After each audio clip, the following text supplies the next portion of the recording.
पूरे देश में ऐसा शायद कोई शख्स हो जो डॉक्टर प्रवीण भाई तोगड़िया से परिचित ना हो। डॉक्टर प्रवीण भाई तोगड़िया पहले विश्व हिंदू परिषद का जाना माना नाम थे। पूरे देश में एक ज्वलंत हिंदूवादी नेता के रूप में आपकी पहचान है और आप पेशे से कैंसर स्पेशलिस्ट भी हैं। और कालांतर में इन्होंने विश्व हिंदू परिषद से त्यागपत्र देने के बाद अंतर्राष्ट्रीय हिंदू परिषद की स्थापना करी। और अगर इंटरनल बात करी जाए तो विश्व हिंदू परिषद से ज़्यादा तेजी के साथ अंतर्राष्ट्रीय हिंदू परिषद पूरे देश में इस वक्त 15 आयामों के साथ काम कर रहा है। और डॉक्टर प्रवीण भाई तोगड़िया की मुहिम बहुत तेजी से पूरे देश में चल रही है, जिसमें से एक मुहिम है जिसका नाम है राष्ट्रीय छात्र परिषद। और राष्ट्रीय छात्र परिषद पूरे देश में इसकी शाखाएं बनाई जा रही हैं और जगह जगह विश्वविद्यालयों में इसके संगठन खड़े किए जा रहे हैं। बेसिकली राष्ट्रीय छात्र परिषद का जो संकल्प है वो ये है, गुणवत्ता युक्त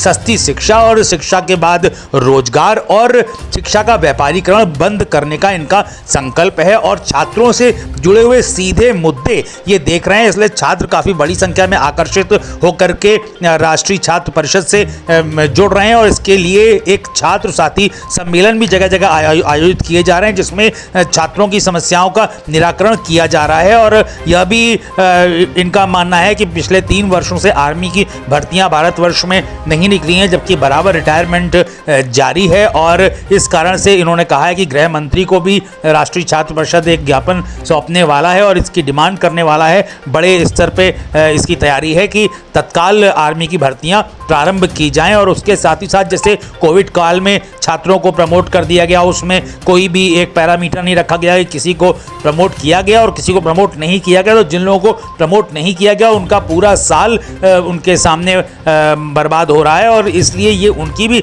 लड़ाई लड़ने के लिए आगे ये लोग आए हैं, जिसमें एक बहुत ही ज्वलंत कैरेक्टर है राष्ट्रीय छात्र परिषद का, जो कि राष्ट्रीय महामंत्री का जिनके पास पद है, जिनका नाम है सचिन बघेल। और ये इंदौर के रहने वाले हैं। इन्होंने कहा कि हमको भारत को विश्व गुरु नहीं बनाना है, हमको भारत को विश्व शक्ति बनाना है। उन्होंने कहा है कि जब जब परिवर्तन आया है तो परिवर्तन शास्त्र से नहीं आया है, परिवर्तन शस्त्र से आया है। और हम शस्त्र में भरोसा रखते हैं, इसलिए हमको भारत को विश्व गुरु ना बना करके विश्व शक्ति बनाना है। उन्होंने कहा कि अगर भारत के पास इतना ज्ञान न होता तो 1000 सालों तक गुलामी का दंश भारत न झेलता। और ये ज्ञान ही था कि इतना कंप्रोमाइज़ करने के साथ साथ भारत ने गुलामी का दंश झेला। ऐसा इनका व्यू है, इनका नज़रिया है। इनका यह कहना है कि शास्त्र के साथ साथ शस्त्र की शिक्षा बहुत इंपॉर्टेंट है। और उन्होंने कहा कि छात्रों की समस्याओं का समाधान तत्काल इमीडिएट करने का इनका संकल्प है। उन्होंने कहा कि अगर समाधान नहीं होगा तो समाधान उन्हें सड़क में करना भी आता है। ये कहते हुए उन्होंने अपने एक बागी तेवर से भी लोगों को अवगत कराया है। पूरे देश में राष्ट्रीय छात्र परिषद की दिन प्रतिदिन लोकप्रियता बढ़ती चली जा रही है। अभी उत्तर प्रदेश के कानपुर प्रांत की बैठक हुई थी, जिसमें कानपुर के 14 डिस्ट्रिक्ट्स के लोगों ने आके शिरकत करी, जिसमें बड़ी संख्या में छात्र, देखिए किस प्रकार से छात्रों का हुजूम यहाँ पे दिखाई पड़ रहा है, जिसमें राष्ट्रीय महामंत्री राष्ट्रीय छात्र परिषद सचिन बघेल भी मौजूद थे और अंतर्राष्ट्रीय हिंदू परिषद के भी राष्ट्रीय महामंत्री रामजी तिवारी मौजूद थे। साथ ही साथ डंडी स्वामी, जो कि तोगड़िया जी के राइट हैंड जाने जाते हैं, डंडी स्वामी अरुणेश जी, और वो भी यहाँ पे मौजूद थे। इन लोगों ने अपने अपने संबोधन से लोगों को अभिभूत किया, छात्रों का मनोबल बढ़ाया और लोगों को यह कहा कि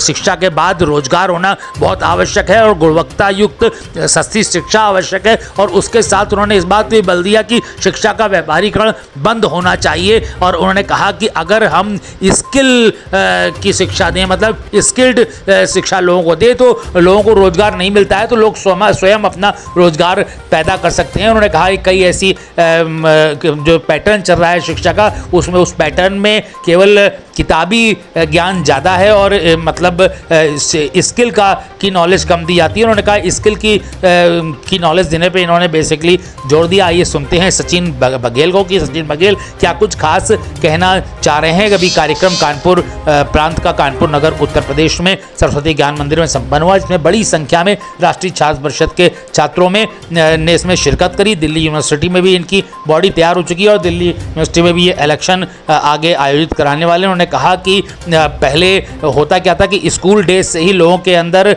नेतृत्व की क्षमता जागृत होती थी और चुनाव होता था। हालांकि इसमें कई जगह पे छिटपुट हिंसाओं की भी बातें सामने आई हैं, लेकिन उन्होंने कहा कि देश में एक बड़ा बैकलॉग आने वाला है। हर एक जगह एक लीडरशिप की कमी आ रही है, क्योंकि लीडर बचपन से पैदा होते हैं और ऐसी लीडरशिप को वर्तमान कानून ने दबा दिया है, ख़त्म कर दिया है कानून बना के कि यूनिवर्सिटी लेवल के नीचे किसी प्रकार के कोई चुनाव नहीं होंगे। और उन्होंने कहा कि इससे एक आने वाले 5 साल 10 सालों में एक बहुत बड़ा अभाव हर एक क्षेत्र में लीडरशिप का, नेतृत्व क्षमता का देखने को मिलेगा। इसके लिए भी राष्ट्रीय छात्र परिषद चलाने वाली है मुहिम। बड़ी खबर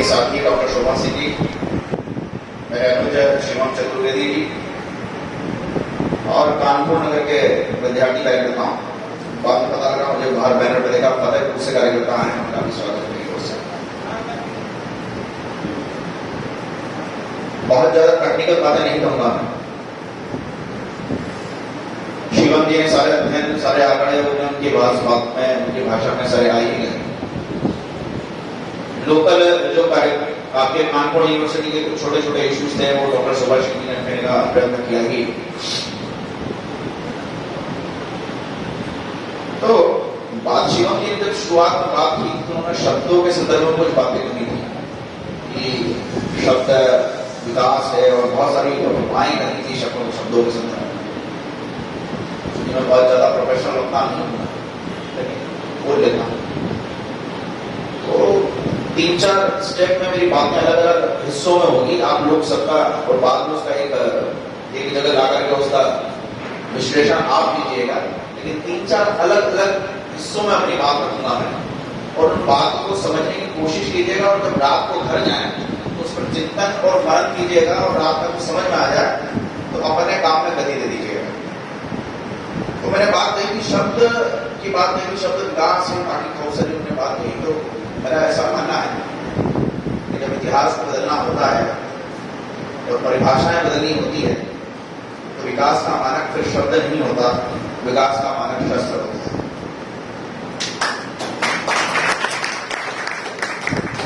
शस्त्र जो होता है वही विकास का मानक हो जाता है। और जो देश विदेश और विश्व का जो परिदृश्य है और उसमें जैसी परिस्थितियों का निर्माण हो रहा है और उन परिस्थितियों के बीच में हमारी जो भूमिकाएं हैं वो तय करने का समय आ गया। ये देश, ये धर्म, ये समाज एक नव क्रांति की उसको आवश्यकता महसूस हो रही है। आज एक विचार और बाकी सब चीजें हैं वो अपने चरम पर हैं। मतलब एक विचार ने इस देश का प्रधानमंत्री बना दिया और राम की जन्मभूमि पर राम का मंदिर बन गया। और आज काशी में मैंने देखा कि आपके यहाँ उत्तर प्रदेश में ज्ञानवापी मस्जिद, मतलब ज्ञानवापी मंदिर जो है हमारा, वहां भी प्राप्त हो गया। तो हम धीरे धीरे उस ओर बढ़ रहे हैं। लेकिन धीरे धीरे जो एक और चीज आगे बढ़ रही है, जो हमारी ओर जो आकर के बढ़ रही है और समाज की ओर आती दिख रही है, और समाज की ओर आता हुआ एक जो खतरा महसूस हो रहा है इन सब चीजों के साथ साथ, वो खतरा भी हमें उसको, उसकी इंटेंसिटी धीरे धीरे बाहर निकल के आने लगी है देश के विभिन्न भागों। छात्रों के बीच में कई सारे लोगों को लग रहा है छात्रों के बीच में बात क्यों करना, तो छात्रों के बीच में इसलिए बात करना कि पिछले 2-2.5-3 साल का इतिहास बना करके देखें तो जो परिवर्तन और क्रांति आई है, वो क्रांति का सूत्रवाहक वो कृष्ण ही, छात्र ही हुआ है। वो छात्र कैसा हुआ है कि जैसे हमने कहा अर्थशास्त्र के जनक कौटिल्य के बारे में कहा